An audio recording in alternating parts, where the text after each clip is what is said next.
music. அப்பவும் இப்பவும் எப்பவும் சென்னை அதிரடி கலெக்ஷன் சரவெடி செலிப்ரேஷன்.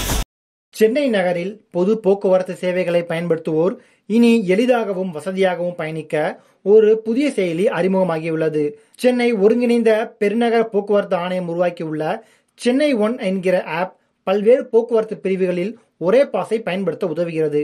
தமிழக முதல்வர் மு.க.ஸ்டாலின் நேற்று இந்த சென்னை ஒன் ஆப்பை தொடங்கி வைத்தார். நீண்ட காலமாக உருவாக்கப்பட்டு வந்த இந்த ஆப் சென்னை மெட்ரோ ரயில் மற்றும் புறநகர் ரயில்களின் டிஜிட்டல் டிக்கெட் தளங்களையும் பெருநகர போக்குவரத்து கழகத்தின் மின்னணு டிக்கெட் அமைப்பையும் ஒருங்கிணைத்து உருவாக்கப்பட்டுள்ளது. பயணிகள் இனி ஒரே ஆப் மூலம் 3 முக்கிய பொது போக்குவரத்து துறைகளிலும் பயணம் செய்யலாம். வெவ்வேறு மொபைல் ஆப் பதிவிறக்கவோ அல்லது பல ஸ்மார்ட் கார்டுகளை எடுத்துச் செல்லவோ தேவையில்லை.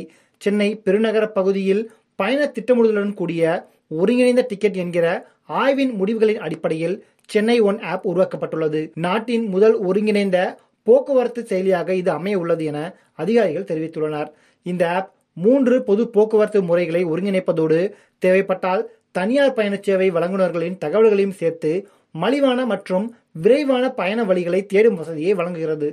கம்டா, மெட்ரோ ரயில் மற்றும் தெற்கு ரயில்வேயின் புறநகர் ரயில்களுக்கு டிஜிட்டல் டிக்கெட் அமைப்புகள் ஏற்கனவே இருந்தாலும் எம்டிசிக்காக ஒரு புதிய டிஜிட்டல் டிக்கெட் அமைப்பு இந்த மொபைல் ஆப்பின் ஒரு பகுதியாக உருவாக்கப்பட்டுள்ளது. இந்த டிக்கெட் அமைப்பு இந்திய ரயில்வேயின் முன்பதிவில்லா டிக்கெட் அமைப்புடன் ஒருங்கிணைக்கப்பட்டுள்ளது. இது ரயில்வே தகவல் அமைப்பு மையத்தால் பராமரிக்கப்படும். புரிந்துணர்வு ஒப்பந்தம் கையெழுத்தானவுடன் டிஜிட்டல் செயலி பிழைகள் இல்லாமல் சீராக இயங்குவதை உறுதி செய்யும் வகையில் சோதனை செய்யப்படும்.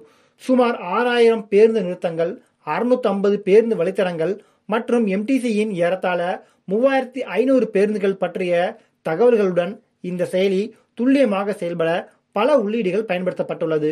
ஒருங்கிணைந்த டிக்கெட் முறை அறிமுகப்படுத்துவதற்கு முன் கம்டா நடத்திய ஆய்வில் சென்னையில் தினமும் சுமார் 47 லட்சம் பயணிகள் பல்வேறு பொது போக்குவரத்து முறைகளை பயன்படுத்துவது தெரிய வந்தது.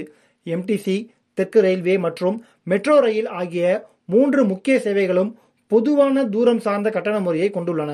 மாநில அரசின் போக்குவரத்து நிறுவனங்களான எம்டிசி மற்றும் மெட்ரோ ரயில் சிங்கார சென்னை என்ற பொதுவான பயண அட்டை மூலம் சமீப மாதங்களாக ஒருங்கிணைந்துள்ளன.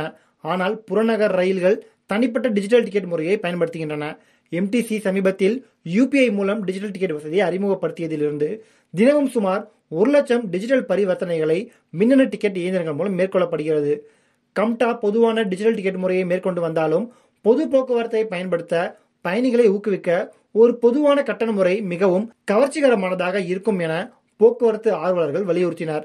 டிஜிட்டல் பரிவர்த்தனைகளே எதிர்காலம் என்றும் கம்டா ஒரு பொதுவான டிக்கெட் முறையை உருவாக்கியுள்ள நிலையில் கட்டண ஒருங்கிணைப்பு அவசியமான அடுத்த கட்டம் என்று கூறப்படுகிறது. அனைத்து பொது போக்குவரத்து முறைகளின் கட்டண அமைப்பும் தூரத்தின் அடிப்படையிலானது என்பதை போக்குவரத்து ஆர்வலர்கள் சுட்டிக்காட்டுகின்றனர்.